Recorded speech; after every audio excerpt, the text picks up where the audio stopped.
Okay, so we've got a few site components, starting to put the building in some sort of context, but now I want to get a better idea what is around the building using this image that I've got in Google Maps. And I'm just getting the scale to 10 metres. So down here you'll see in the bottom right, it'll show you a scale, and that's important. Okay, we need that scale. And then to capture that, a good way is Control Print Screen. So Print Screen, if you don't know, is a key on your keyboard above the Insert and Home keys. You'll see it. So Control Print Screen puts it onto the clipboard. Control Print Screen. And then a good way of then getting to that is using Photoshop.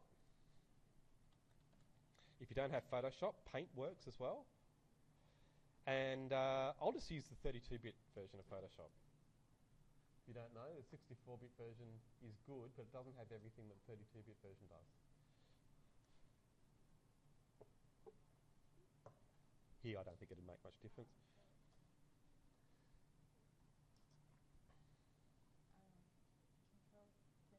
Yeah, so print screen, yeah, it's just above the insert and the home keys. You'll see it's next to scroll lock and pause, those three keys you've got on the right-hand side. You know, insert and home and those keys. Yep, yep. You'd have to find the equipment, probably to Google it.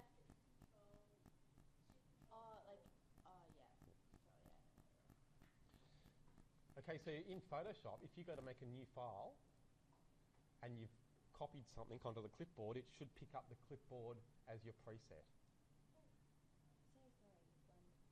Yeah, sure.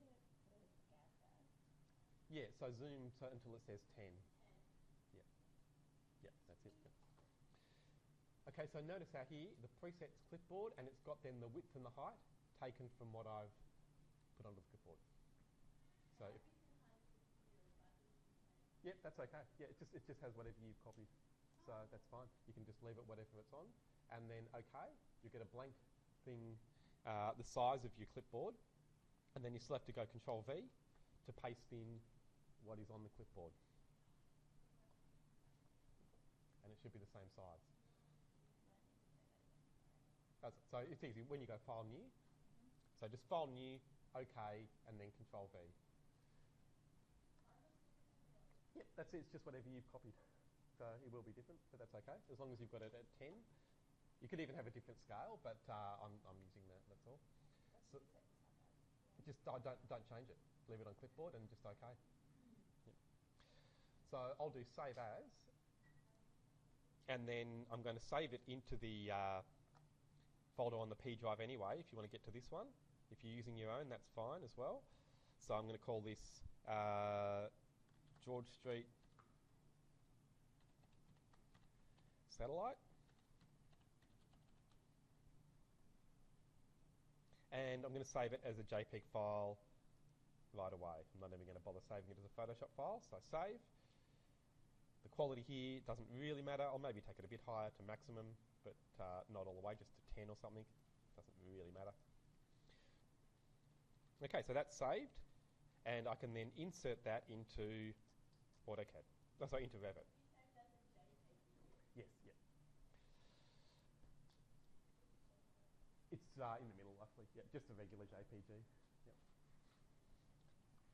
Okay, so I've got my site,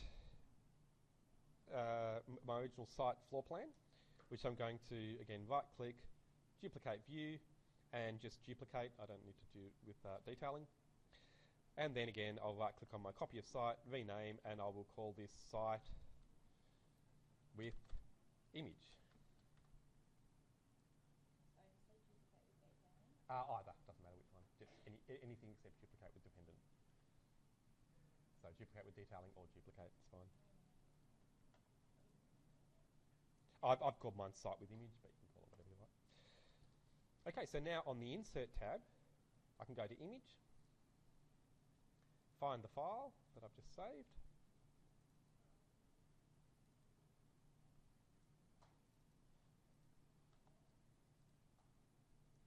and I'm just going to click to one side so that it's visible, because otherwise it'll be underneath things. Okay, and then zooming in, this is 10 metres. Now, don't quote me on this, but I'm pretty adamant that it's the centre of the line. You should always measure to the centre of the line. Now, there's a lot of old architects that I've worked with who totally disagree with that. They think it should be from one side of the line. I don't think that makes sense if you carry the logic through and think about it applying to everything. So, you know, if you get into architectural theory, you'll find there's a big debate about this, and it goes right back, goes centuries back actually. But with computer graphics especially, it's really important that you think about these things, and I think the centre of the line for computer graphics is what you should always use. So here, the centre to the centre should be 10 metres. Oh, from one side, so here from the outside to the outside, it doesn't make sense. But that's what they think. I know some really experienced architects. Yeah, I know. It doesn't make sense, and I've read a lot of books on graphics and architectural theory that will say it's, centre of the line. But look, I know the guy who came first, got the architectural medal last year at one of the big unis, is adamant that it's from one side to the other. So just be aware of that and make your own decision. So here, I'm going to select that image and use the scale tool, and then leave it on graphical. Don't use numerical here. Okay, so with this method, I'm going to click on the centre, where I think the centre of that line is, and then go over to the centre of the other end. And you can see it's coming in as 2860. That's the size it is now. I want that to be 10,000, so I'm going to take it over to the right, and you can either just get it to snap using the on-screen measurements, or you can type in 10,000. I'm going to just snap to it, so you can see there my dimension now is 10,000. So in other words, what was 2860 is going to become 10,000.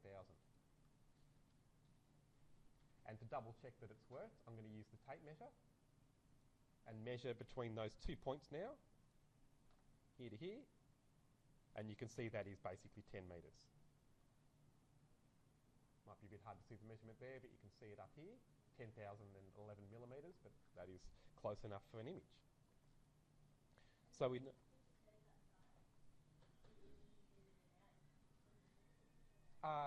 the picture, oh no, the picture will, when I zoom, it should get bigger and smaller.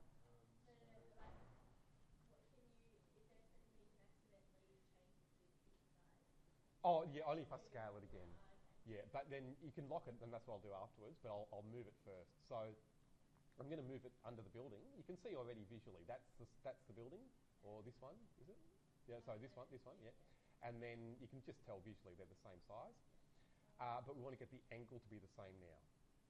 So with that image selected, I'm going to use rotate. And I'm going to drag the base point there onto the corner of the building. And then I'll snap to that angle. So that's my base angle, the angle it is at the moment. And then bringing it around, it will snap to vertical. All right, so I'm just rotating it so that the street is straight, and that looks pretty straight to me. You can always adjust it. And then using the move button,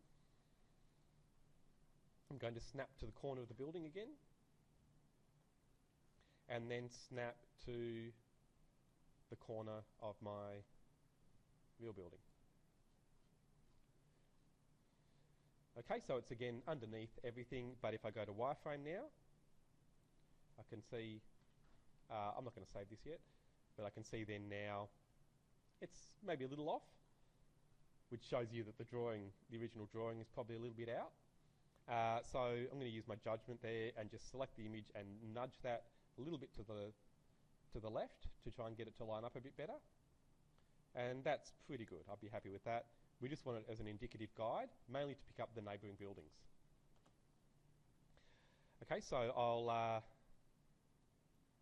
save that one there, and I'll do another video for you on mass modelling. So I'll